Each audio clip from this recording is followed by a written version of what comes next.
Hi all and welcome to Scuba Shuba, where I like to talk all things running, training, shoes, and this week, swimming. The scuba part of my YouTube name comes from my first passion, swimming. When I was young, I was a competitive swimmer. I made a state team in my best stroke, breaststroke. I never seemed to be attracted to longer distances and spent most of my time in the sprinting realm, seldom trying events beyond 200 metres. As I got older, that fast twitch that I seemed accustomed to either shifted or deteriorated, and I found cross-country running leading into road running. I still swim train, but it was more for fitness around coaching and for recovery around rugby union at the time. In more recent years, I was introduced to open water swimming, having done team events in creeks, lakes, canals, and of course the ocean. I've swam several distance fun races up to and including 3 kilometres. This weekend brought the Noosa ocean swim. Last year I completed the 3 kilometres at this event for the very first time, and this year I chose the favourite distance of most, the 2 kilometres. Noosa put on another stunner weather-wise. This year bright, hot, and swim conditions were mostly favourable. If only the navigation was as planned, but there are a few hiccups out there this year. On my way up to Noosa, I stopped at Bocarina and ran to, including, and from Kawana Parkrun. I hadn't done Kawana in about 6 years, so it was great to get back to a well-organised run and also take in the beautiful coastal paths prior and after. Each time I wear the blue and red Puma Fast R's, I get several queries as to whether I own a red pair and a blue pair and just decide to wear one shoe of each. They seem to be a head turner, so if you like these shoes with flair, then this one definitely delivers in spades. It also is a great 5k shoe so far. With only 7 weeks to go until my Hobart Marathon, I completed a down week to be fresh for the swim, but also to importantly recover from the halfway point of my program. I still drove myself to do a 5 kilometre of hills post swim race in the afternoon, and 16 kilometres the following morning.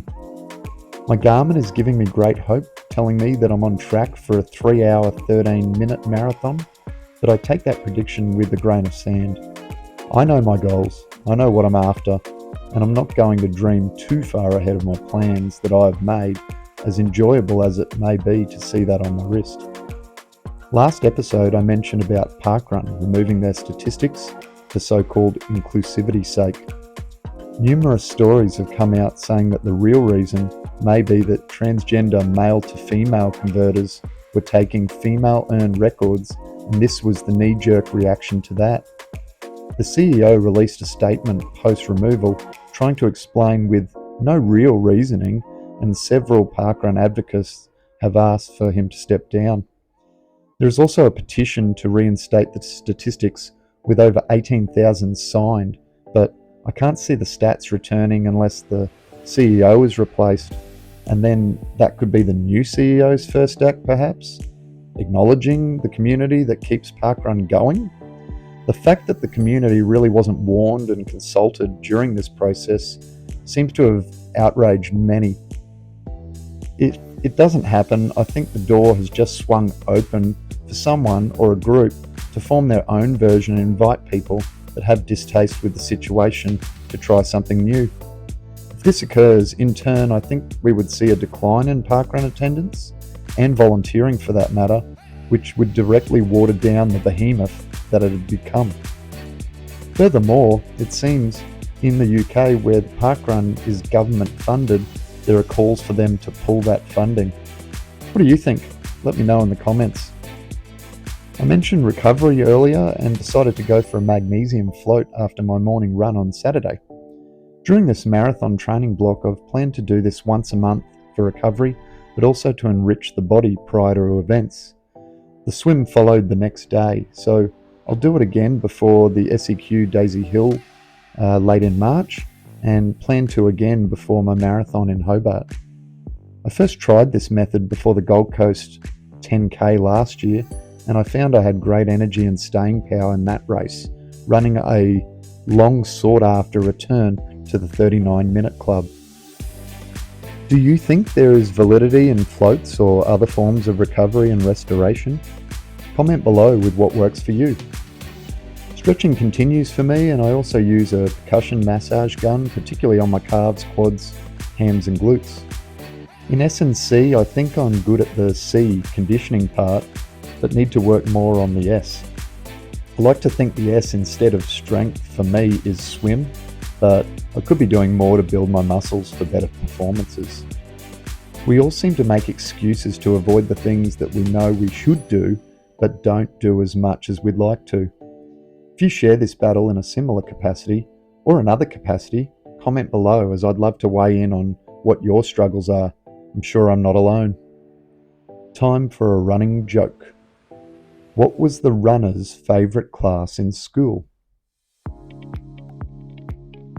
Geography. I'd like to think, having completed half of my marathon block, that things are getting easier. They really don't. Mileage increases again. Sleep is integral for recovery. Form is important, but just to keep turning up is the real challenge.